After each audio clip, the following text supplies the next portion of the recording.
So first of all, I would like to congratulate all ATA representatives. All the way you have come from US, and for the last 20 days, you are all doing a lot of programs in various parts of Telangana and Andhra Pradesh. Chala santosham. Mari ఏ దేశమేగినా ఎందు కాలిడినా నీ తల్లిని మరవకు, నువ్వు పుట్టిన గడ్డను మరవకని ప్రముఖ కవి చెప్పినటువంటి మాటను నిజం చేస్తూ, మరి ఎన్నో మైళ్ళ దూరంలో ఉన్న మీరు తెలుగు భాషా సంస్కృతిని, తెలుగు ప్రజల అభివృద్ధిని కాంక్షిస్తూ ఎన్నెన్నో కార్యక్రమాలు చేసిన ఆటా ప్రతినిధులందరికీ నా హృదయపూర్వక శుభాకాంక్షలు, అభినందనలు. ముఖ్యంగా ఈరోజు మీ పిల్లలు, మీరు అమెరికాలో స్థిరపడిపోయినా కూడా ఈ ప్రాంతంతో, ఈ మట్టితో మీకున్నది ఒక పేగుబంధం.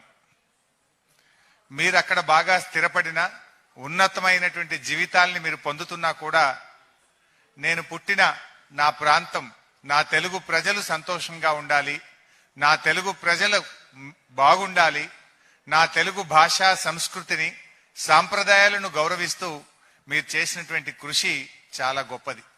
ఈ సందర్భంగా మీ అందరినీ మనస్ఫూర్తిగా అభినందిస్తూ, కొత్తగా ఏర్పడ్డ ఈ తెలంగాణ రాష్ట్రంలో కూడా పెద్ద ఎత్తున పెట్టుబడులు పెడుతూ, మరి తెలంగాణ రాష్ట్ర అభివృద్ధికి కూడా మీరందరూ భాగస్వామ్యం చేస్తున్నందుకు కూడా మీ అందరికీ శుభాకాంక్షలు, ధన్యవాదాలు. మరి గత 20 రోజులు, అంటే ప్రతి సంవత్సరం డిసెంబర్ 10వ తేదీ నుంచి 30వ తేదీ వరకు 20 రోజులు ఈ ఇండియాకు వచ్చి 2 తెలుగు రాష్ట్రాల్లో కూడా ఎన్నో సేవా కార్యక్రమాలు చేస్తూ ఉన్నారు. అది వాటర్ ప్లాంట్లు కావచ్చు, మరి హెల్త్ క్లినిక్లు కావచ్చు, మెగా హెల్త్ క్యాంప్స్ కావచ్చు. మొన్న ఈ మధ్య పత్రికలో చదివాను, అచ్చంపేటలోని చెంచుగూడాల్లోకి వెళ్ళి అక్కడ వాళ్లకు దుప్పట్లు, బట్టలు కూడా ఆటా ప్రతినిధులు వెళ్లి పంచారని చూసి నిజంగా చాలా సంతోషం అనిపించింది. ఎక్కడ అమెరికా, ఎక్కడ అచ్చంపేట? అమెరికాకు అచ్చంపేటకు ఉన్న బంధం ఏంటి? తెలుగు బంధం. మన సంస్కృతి, మన తెలుగు భాష అనుబంధమే అమెరికాకు అచ్చంపేటకు మధ్య అనుబంధాన్ని నిలిపింది. అలాంటి మంచి కార్యక్రమాలు చేశారు. మొన్న ఈ మధ్య గజ్వేల్లో కూడా మెగా హెల్త్ క్యాంప్ పెట్టారు. ఇలాంటి కార్యక్రమాలు ఇంకా ముందు మీరు బాగా కొనసాగించాలని మీ అందరికీ కూడా మరి మేము తెలంగాణ రాష్ట్ర ప్రజల పక్షాన హృదయపూర్వకమైనటువంటి ధన్యవాదాలు, కృతజ్ఞతలు తెలియజేస్తా ఉన్నాం.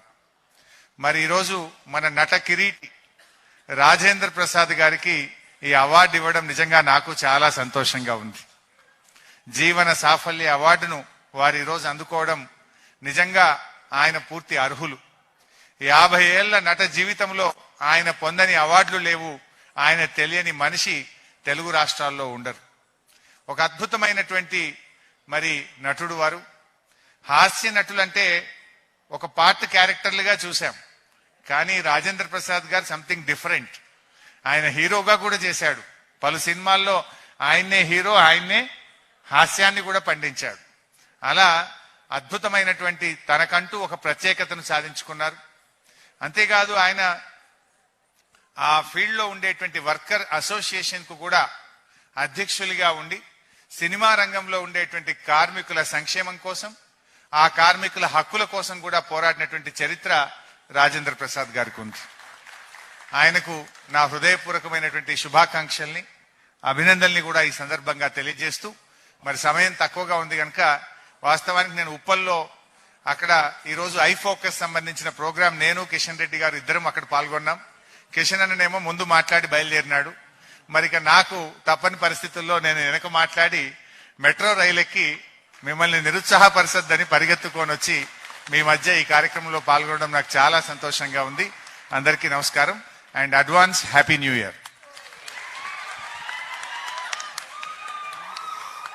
తర్వాత మాట్లాడాల్సిందిగా పైడి రాకేష్ రెడ్డి గారు, ఆర్మూర్ ఎమ్మెల్యే గారు, వారిని సాదరంగా ఆహ్వానిస్తున్నారు.